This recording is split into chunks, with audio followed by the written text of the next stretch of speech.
Hello students, let's start Novels, Society and History.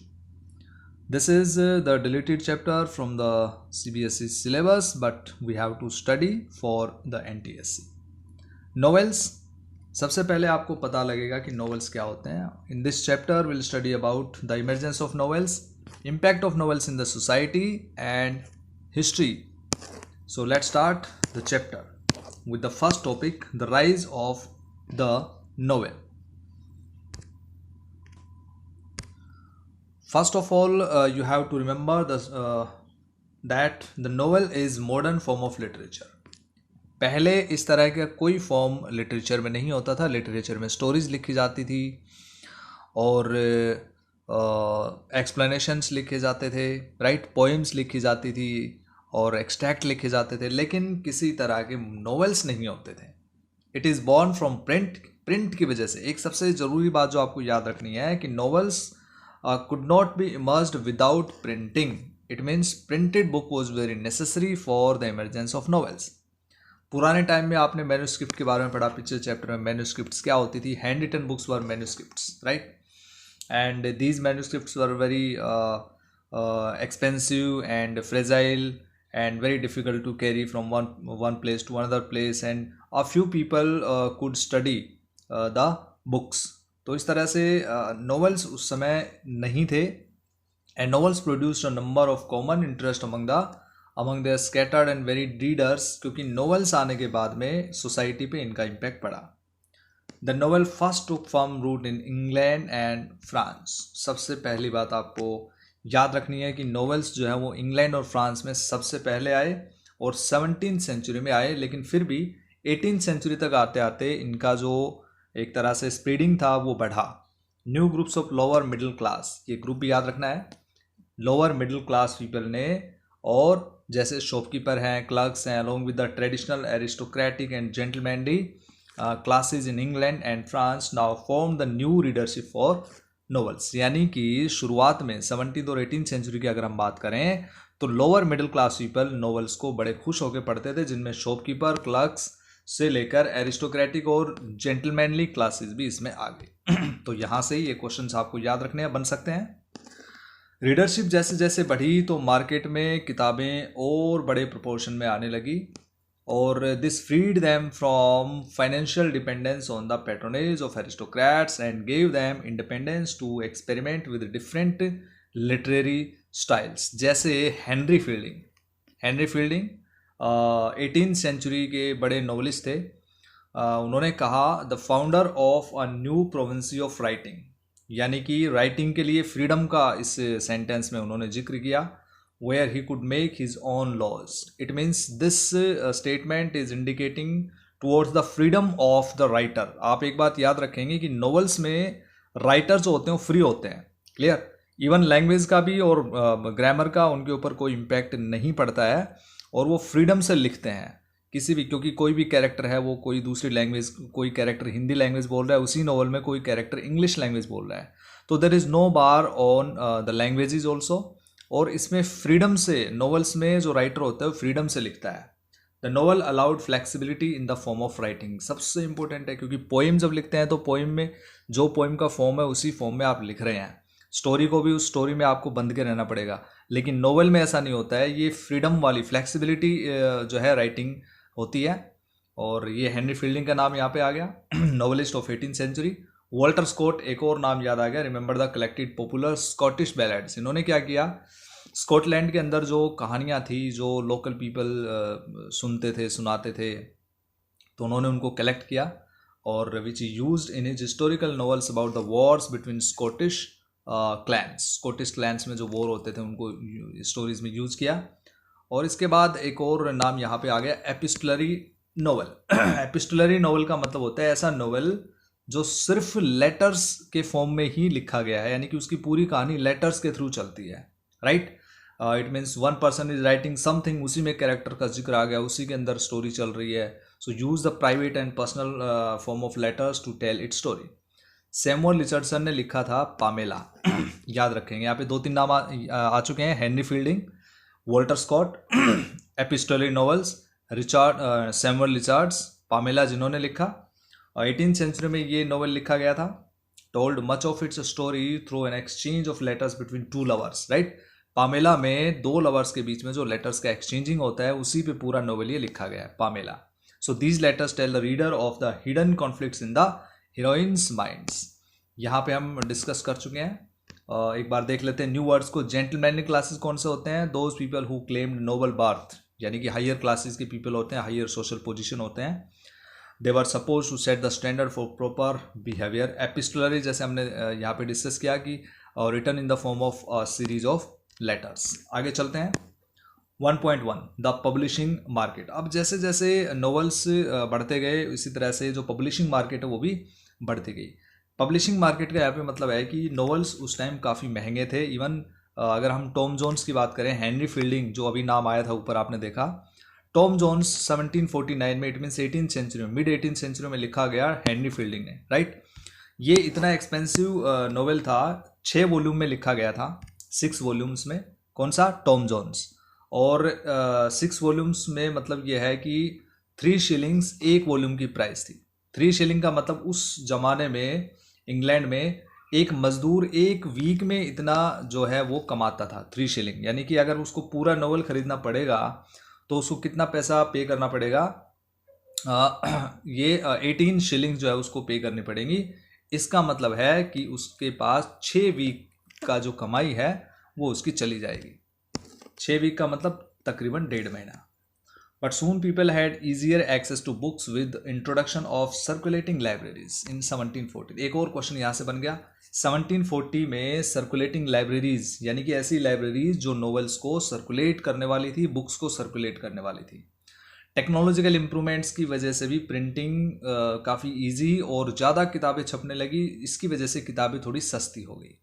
France की अगर बात करें, publishers found that they could make super profits for hiring out novels by the hour. यानी घंटे के हिसाब से, 1 आवर पढ़ने के लिए उनके पास जो है उनसे पैसा लिया जाता था. तो इस तरह से लैंडिंग लाइब्रेरीज भी आ गई. राइट, और नॉवेल्स जो हैं वो बहुत बड़ी प्रोपोर्शन में उनको पब्लिश भी किया जाने लगा. So there were several reasons for its popularity. Novels में बड़ी अच्छी चीज़ें क्या थी जिनकी वजह से पॉपुलर हो गया? राइट, तो लोग इसको पढ़ते थे. While reading novels the reader was transported to another person's world. दूसरे पर्सन की दुनिया में चला जाता था. और कई बार तो जो रीडर्स थे वो कैरेक्टर्स में इतने खो जाते थे कि किसी कैरेक्टर को वो खुद को समझ बैठते थे. So besides novels allowed individuals the pleasure of reading. सबसे पहले तो प्राइवेट में पढ़ने का प्लेजर यानी कि जो आनंद होता है, और इसके साथ साथ में जॉय ऑफ पब्लिकली रीडिंग और डिस्कसिंग स्टोरीज विद फ्रेंड्स और रिलेटिव्स की नॉवेल्स में क्या लिखा हुआ है उसकी स्टोरी को डिस्कस करना फ्रेंड्स के साथ. In rural areas people would collect to hear one of them reading a novel aloud, often becoming deeply involve in the lives of the characters. यानी कि जो लोग सुनते थे इसको, नॉवेल्स को, गाँव में सब लोग नहीं पढ़ सकते थे तो सुना जाता था, तो वो भी बड़े इंटरेस्ट से जो है कैरेक्टर्स को फील करते थे. Apparently a group of slave in England जैसे were very pleased to hear that Pamela, the heroine of Richardson popular novel, had got married in their village. उनको स्टोरी में पढ़ने को मिला. राइट, इंग्लैंड के जो स्लॉज थे वो ऐसा मानते थे स्टोरी को सुनने के बाद में कि पामेला की जो हीरोइन है वो उनके गांव में ही उसकी मैरिज हुई थी. So they rushed out to the parish church and began to ring the church bells. 1836 का एक और यहाँ पे नोटेबल इवेंट आता है. 1836 में याद रखना है, चार्ल्स डिकेंस ने पिकविक पेपर्स जो है वो सीरियलाइज्ड किया. राइट, सीरियलाइज्ड का मतलब होता है कि आजकल आप सीरियल देखते हैं टीवी में. राइट, तो आज कुछ स्टोरी आ गई, नेक्स्ट डे कुछ उससे आगे थोड़ी स्टोरी आएगी, फिर उससे आगे आएगी, फिर उससे आगे, इस तरह से स्टोरी चलती रहती है. This is the serialisation.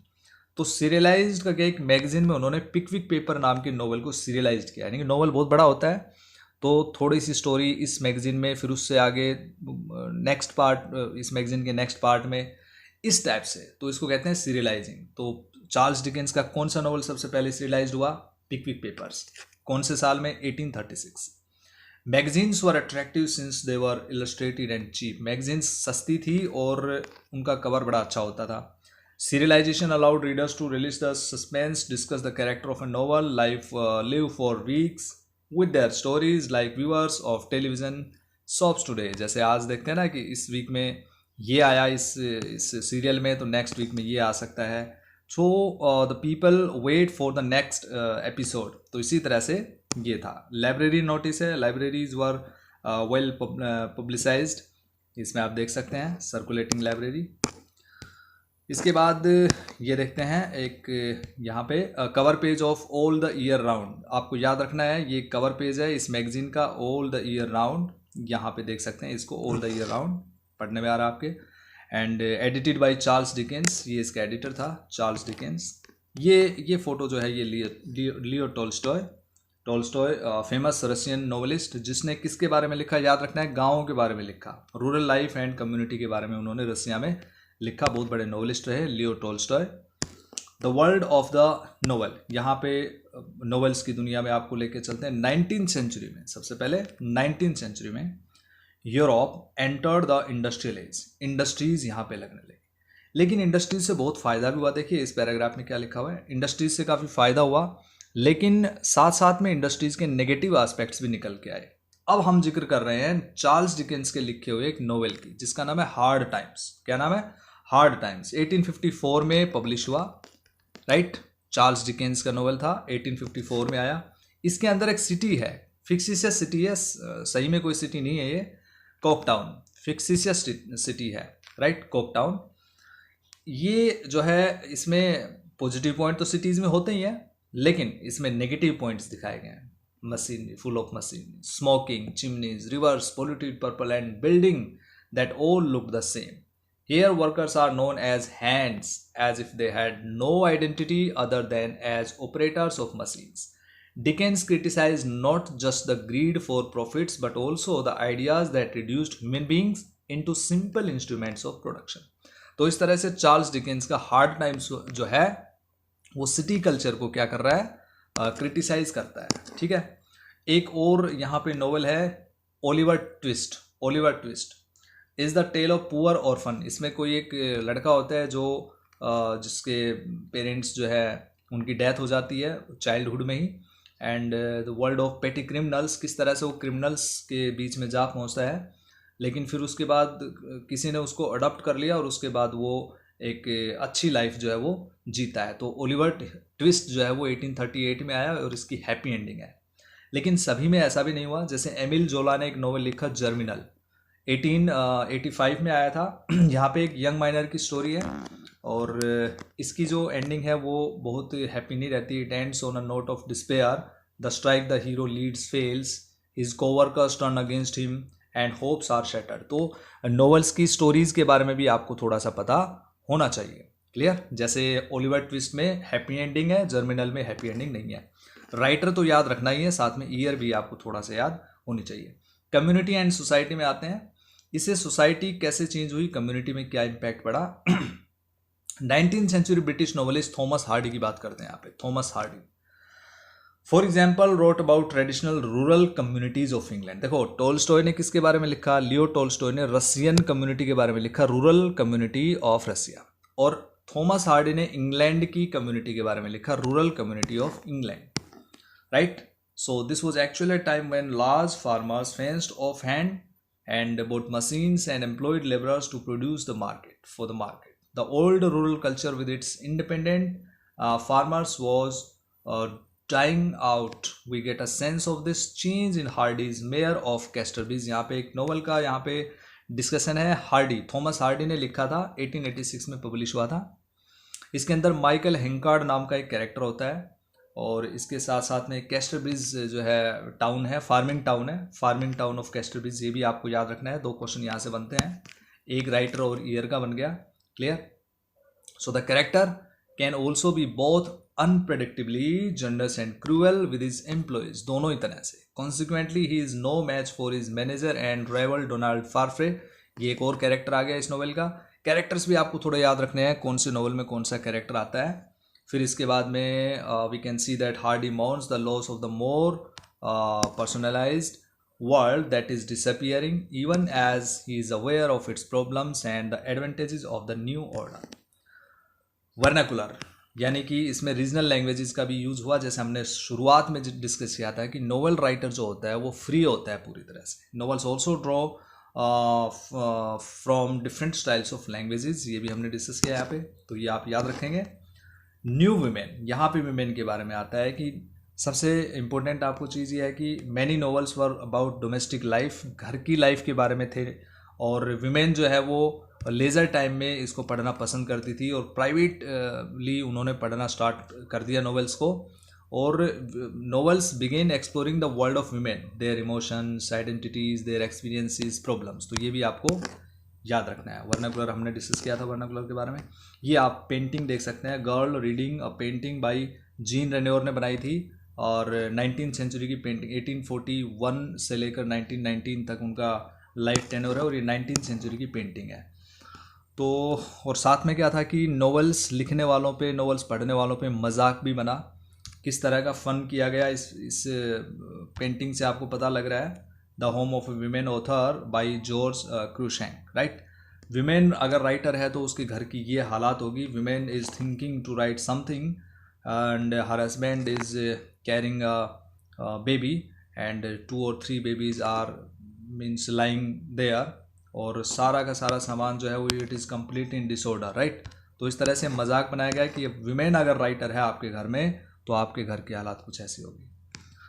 But we are going to study about some women writers, novelist. Jane Austen, Jane Austen जो है अर्ली 19th सेंचुरी की जो है उन्होंने नॉवेल्स लिखे उस time.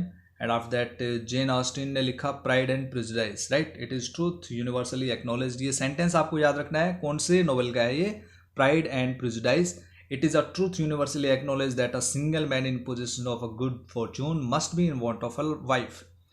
This observation allows us to see the behavior of the main characters, right, who are preoccupied with marriage, money as typifying in society. एक और है यहाँ पे चार्लोट ब्रंट, जिन्होंने जेन आयरे लिखा, 1847 में पब्लिश हुआ था। इसमें जेन नाम की एक कैरेक्टर होती है जो इंडिपेंडेंट और असर्टिव और काफ़ी एग्रेसिव जो है बिहेवियर की लड़की होती है। विलियम होगार्थ ये पेंटिंग में आपको दिखा रखा है। आफ्टर दैट चार्लोट ब्रंट, आप फोटो देख सकते हैं चार्लोट ब्रंट। विमेन नॉवेलिस्ट में जॉर्ज इलियट का नाम आता है। जॉर्ज इलियट जो कि एक पेन नेम था, और असली नाम क्या था, Mary Ann Evans, right. Popular novelist थी। She believed that novels give women a special opportunity to express themselves freely. Every woman could see herself as capable of writing fiction, कि women भी fictitious story लिख सकती हैं, fiction लिख सकती हैं। Novels for the young, अब बच्चों के लिए बात आती है। बच्चों के लिए आपको याद रखना है ट्रेजर आइलैंड जो है ये R.L. स्टीवेंसन ने लिखा है 1883 में। रुडियार्ड किपलिंग जंगल बुक मोगली आपने काफ़ी देखा होगा, 1894, ये इसी स्टोरी से लिया गया है, रुडियार्ड किपलिंग ने लिखी थी। दोनों बुक्स आपको अच्छे से याद रखनी है। इसके अलावा G.A. हेंटी का यहाँ पे जिक्र है। अंडर ड्रेक्स फ्लैग 1883 में लिखा हुआ, टू यंग एलिजाबेथन एडवेंचरस ये स्टोरी है। And after that Ramona, Ramona Helen Hunt Jackson ने लिखा 1884 में। व्हाट कैटी डिड 1872 में लिखा गया, सारा चौंसी वुल्से ने लिखा था, और जिनका पेन नेम था सुसान कोलिंस। ये भी याद रखना है, 3-4 क्वेश्चन यहाँ से बन गए। कॉलोनियलिज्म एंड आफ्टर, कॉलोनियलिज्म मतलब कि किसी कंट्री ने दूसरी कंट्री में एनेक्सेशन किया, तो यहाँ पे जो कॉलोनिस्ट जो पीपल थे उनको स्लेव की तरह समझा जाता था। डेनियल डेफ्यूज, रॉबिन्सन क्रूसो हमें ये एक्सप्लेनेशन जो है देता है। डेनियल डेफ्यू ने नोवेल लिखा रॉबिन्सन क्रूसो 1719 में। ये एडवेंचरर और slave trader shipwrecked on an island, Crusoe treats colored people not as human beings equal to him but as inferior creatures। यानी कि जो कॉलोनिस्ट जो पीपल थे उनको ये लोग क्या समझते थे, इन्फीरियर क्रीचर्स, जानवरों की तरह उनको समझा जाता था। नेटिव और स्लेव्स उनको समझा जाता था। एक और एग्जांपल यहाँ जोसेफ कॉनराड का है, 1857 में इनका बर्थ हुआ था, 1924 में डेथ। रोट नॉवेल्स दैट शोर the darker side of colonial occupation, कि किस तरह से कॉलोनियल जो ऑक्यूपेशन था वो कितना बुरा था, तो इसके अगेंस्ट में भी नॉवेल्स लिखे गए थे, right. After that the novel comes to India. So dear students, इस पार्ट में इतना ही पढ़ते हैं। नेक्स्ट पार्ट में हम डिस्कस करेंगे the novel comes to India. Thank you, have a nice day.